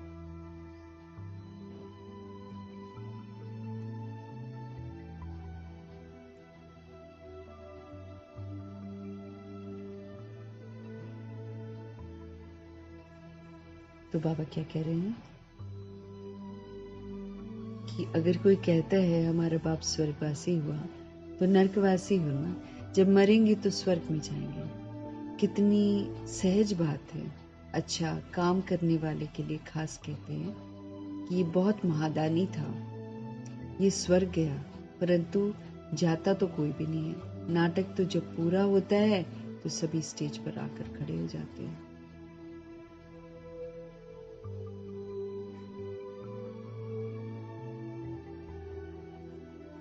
जाता कोई भी नहीं है। नाटक जब पूरा होता है तो सभी सोल्स जो है ना स्टेज पर आकर खड़े होते हैं। ये लड़ाई भी तब लगेगी जब सभी एक्टर्स यहाँ आ जाएंगे, फिर लौटेंगे। जाता कोई भी नहीं है। बाबा कहते हैं नाटक जब पूरा होता है तो सारे लोग स्टेज पर आकर खड़े होते हैं। ये लड़ाई भी तब लगेगी जब सभी एक्टर्स यहाँ आ जाएंगे, फिर लौटेंगे, है ना। कुछ भी इक्का दुक्का जो ऊपर में है वो भी आते जा रहे हैं। जब सब ऊपर से नीचे आ जाएंगे फिर सब घर लौटेंगे। शिव की बारात कहते हैं ना, वो तो शंकर जी को दिखा देते हैं, लेकिन एक्चुअली शिव की बारात जाती है। शिव पिता परमात्मा संग वो सोल्स जाती हैं जो बाप समान बन जाती हैं, क्वालिफाई करती हैं, वो ब्रह्मांड का मालिक बनती हैं। बाकी सब कुछ बराती बनकर आते हैं, कुछ मच्छर मिसल जाते हैं।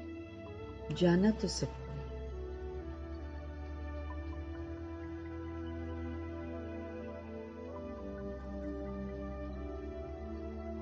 नाटक जब पूरा होता है तो सभी स्टेज पर आकर खड़े होते हैं।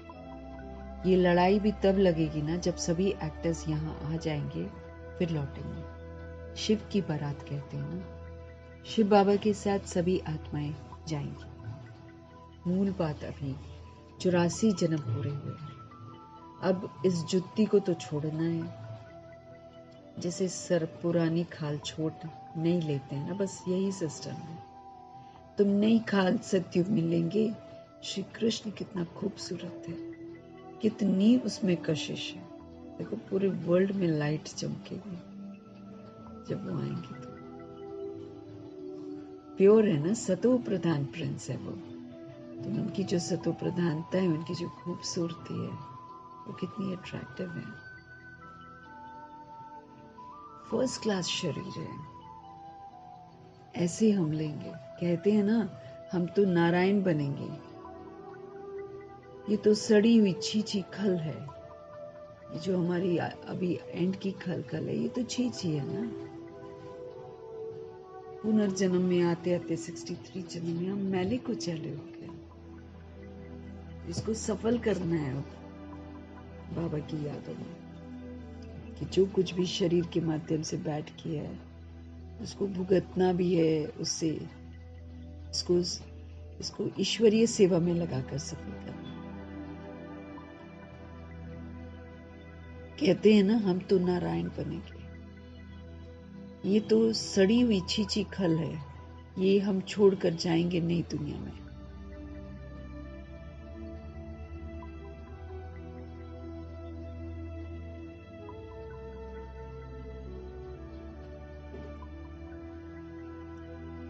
ये याद करते खुशी क्यों नहीं होती है जब कहते हो हम नर से नारायण बनते हैं। इस सत्य नारायण की कथा को अच्छी रीति समझो। ये जो खल है इसको हम छोड़कर जाएंगे नई दुनिया में। ये याद करते खुशी क्यों नहीं होती है जब कहते हो हम नर से नारायण बनते हैं।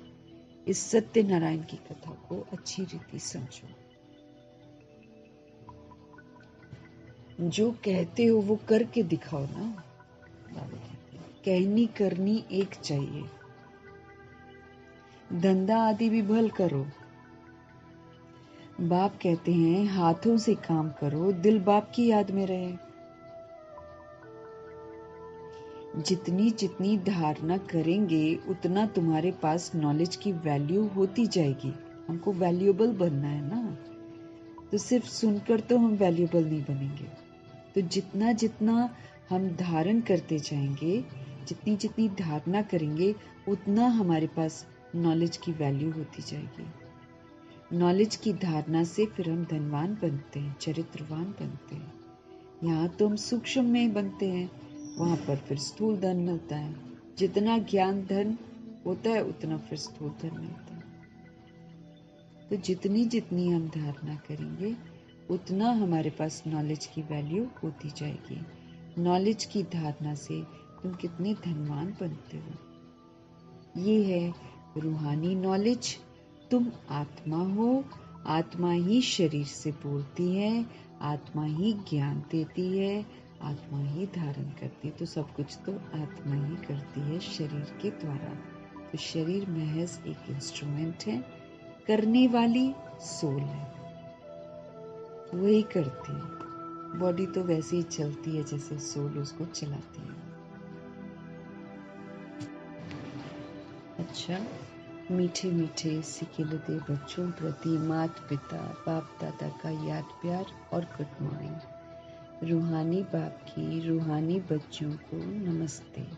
हम रूहानी बच्चों की भी रूहानी बाप को, शिव पिता परमात्मा को सिख व प्रेम से, दिल से, मोहब्बत से, स्नेह से, बहुत ही प्यार से, प्यार भरी नमस्ते। और तहे दिल से प्रभु जी के एक एक बोल के लिए, एक एक सावधानी के लिए, एक एक शिक्षा के लिए तहे दिल से हम धन्यवाद करेंगे। और फिर हम आत्माओं से सेवा भी कराते हैं। हर तरह से हमारे को पाप कर्मों से मुक्त करते हैं कि किसी न किसी विधि से हम सभी सोल्स जो हैं पापों से मुक्त हो जाए। धारणा के लिए मुख्य समय, इस पुरानी दुनिया की पुरानी चीजों को देखते हुए भी नहीं देखना है। कुछ नहीं रखा है इसमें, खत्म हो जाएगा। नर से नारायण बनने के लिए कहनी करनी एक समान बनानी है। अगर हमको नर से नारायण जी के घराने में जाना है तो फिर जो हम कहते हैं वो हम करें भी। कहनी करनी एक समान बनाना है। इस पुरानी दुनिया की पुरानी चीजों को देखते हुए भी हमको नहीं देखना है। नर से नारायण बनने के लिए कहनी और करनी ये एक समान बनानी है। दूसरा, अविनाशी ज्ञान रत्नों का कदर रखना है। ये जो ज्ञान रत्न है ना, इसकी कदर रखनी है। ये अविनाशी ज्ञान रत्न है। ये बहुत बड़ी कमाई है। इसमें उबासी, इसमें झुटका हमको नहीं आना चाहिए। नाम रूप की ग्रहचारी से बचने के लिए हमें याद में रहने का पुरुषार्थ करना है। अगर हम नाम रूप की ग्रहचारी से बचना चाहते हैं ना, तो फिर नाम रूप की ग्रहचारी से बचने के लिए हमको याद में रहने का पुरुषार्थ करना है। हमको याद में रहना है। पुरानी दुनिया, पुरानी चीजें, इसको देखते हुए भी हमको नहीं देखना है। नर से नारायण बनने के लिए हमको कहनी और करनी बिल्कुल एक जैसी बनानी है। अविनाशी ज्ञान रत्नों का कदर मुझे रखना है। ये बहुत बड़ी कमाई है। अविनाशी ज्ञान रत्नों की बहुत बड़ी कमाई है। इसमें उबासी, इसमें झुटका हमको नहीं आना चाहिए। नाम रूप की जो ग्रहचारी है, इससे मुझे बचना है। बचने के लिए याद में रहने का पुरुषार्थ करना है। नाम रूप भी ग्रहचारी है। रूप में फंस जाते हैं, नाम में फंस जाते हैं, खत्म ना, रोल खत्म।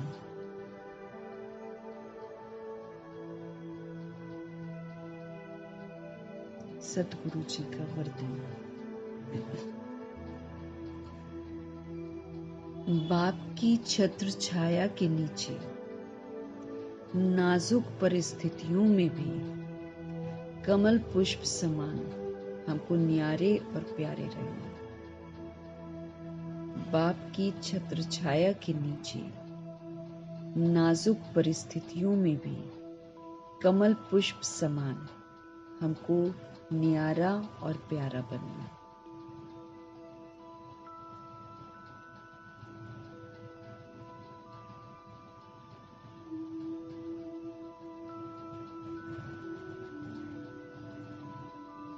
बाबा की छत्र छाया के नीचे रहना,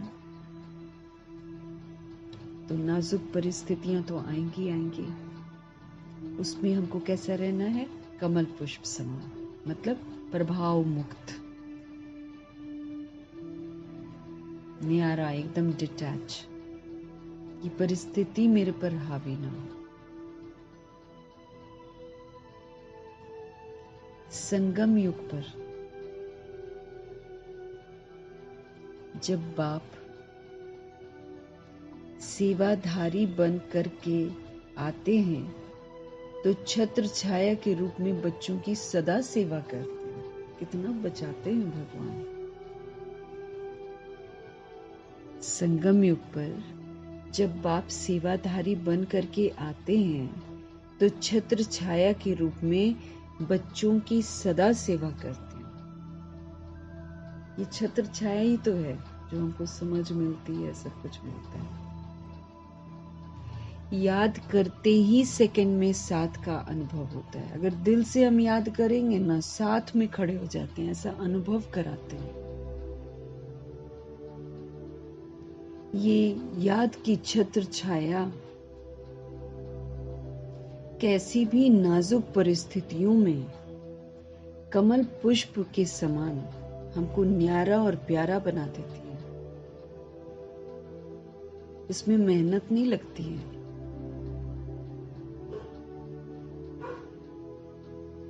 बाप को सामने लाने से, स्वस्थिति में स्थित होने से कैसी भी परिस्थिति परिवर्तन हो जाती है। बाप को सामने लाने से, स्वस्थिति में स्थित होने से फिर कैसी भी सिचुएशन जो है वो परिवर्तन हो जाती है।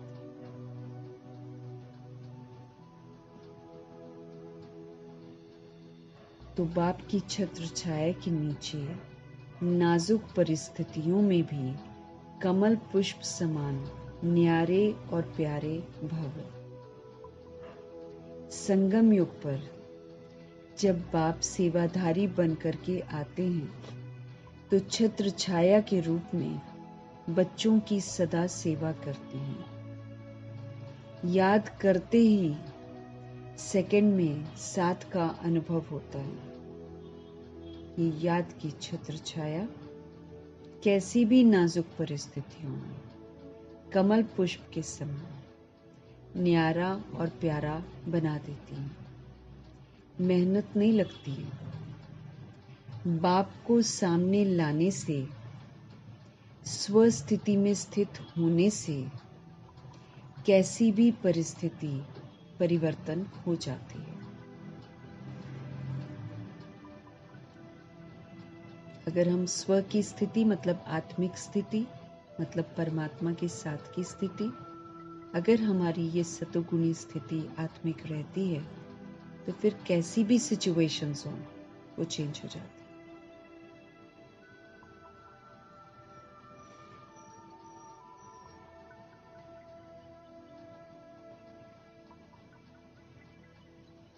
छत्र छाया, प्रभु की छत्र छाया में रहना है। अगर हम उनको याद करते हैं तो बाबा सेकंड भी नहीं लगाते, तुरंत अनुभव कराते, मैं तुम्हारे साथ हूँ। ये याद की छत्र छाया में अगर हम रहें तो एकदम डेलिकेट सिचुएशंस को भी पार कर सकते हैं बिना प्रभाव में आए हुए। जब हम बिना प्रभाव में आए हुए पार कर लेंगे तो वो कमल पुष्प के समान न्यारा प्यारा बना देते। मेहनत नहीं लगती है। बाप को सामने लाने से, स्वस्थिति में स्थित होने से फिर कैसी भी परिस्थिति जो होती है ना, वो हमारी चेंज हो जाती है, परिवर्तन हो जाती है, क्योंकि पावरफुल स्थिति है। परिस्थितियां तो पराई हैं, वो फिर परिवर्तन हो जाती है। स्लोगन: बातों का पर्दा बीच में आने मत दो, तो बाप के साथ का अनुभव होता रहेगा। बातें आती हैं ना बहुत सारी, लेकिन बाबा कहते आती हैं, चली जाती हैं, तो आप भी उसको लेट गो करो, उसको पकड़ कर मत बैठो। तो बातों का पर्दा बीच में आने न दो, तो बाप के साथ का अनुभव होता रहेगा। बातों का पर्दा बीच में आने न दो, तो बाप के साथ का अनुभव हमको होता रहेगा। फिर बाबा कह रहे हैं, अव्यक्त इशारा है बाबा का, आत्मिक स्थिति में रहने का अभ्यास करो, अब अंतर्मुखी बन जाओ, बाह्य मुक्ता से हट जाओ और अंतर्मुखी बन जाओ। किसी भी विघ्न से मुक्त होने की युक्ति है। अगर हम कोई भी विघ्न से मुक्त होना चाहते हैं तो उसकी युक्ति है, सेकंड में स्वयं का स्वरूप अर्थात आत्मिक ज्योति स्वरूप स्मृति में आ जाए।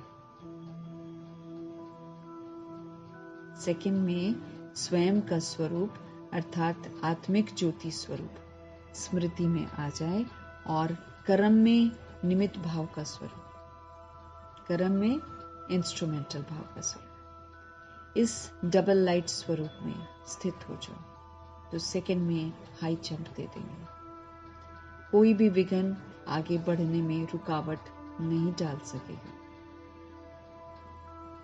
तो हमको किसी भी विघ्न से मुक्त होने की युक्ति यही है कि सेकंड में स्वयं का स्वरूप अर्थात आत्मिक ज्योति स्वरूप हमारी स्मृति में आ जाए और कर्म में निमित्त भाव का स्वरूप, कर्म में निमित्त भाव का स्वरूप, इस डबल लाइट स्वरूप में स्थित हो जाओ, तो सेकंड में हाई जंप दे देंगे।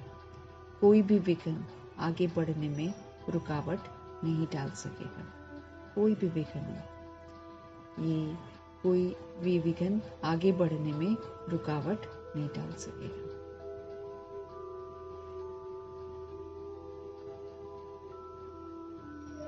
तो कोई भी विघ्न से मुक्त होने की युक्ति है। मीठे परमात्मा कह रहे हैं, विघ्न तो आएंगे, लेकिन सेकंड में क्या करना है, स्वयं का स्वरूप अर्थात आत्मिक ज्योति, पावरफुल है ना, आत्मिक ज्योति स्वरूप स्मृति में आ जाए और कर्म में निमित्त भाव। हम तो बाबा करावनहार हैं, हम तो निमित्त हैं, ये वाला स्वरूप, दोनों में हम लाइट हो जाएंगे।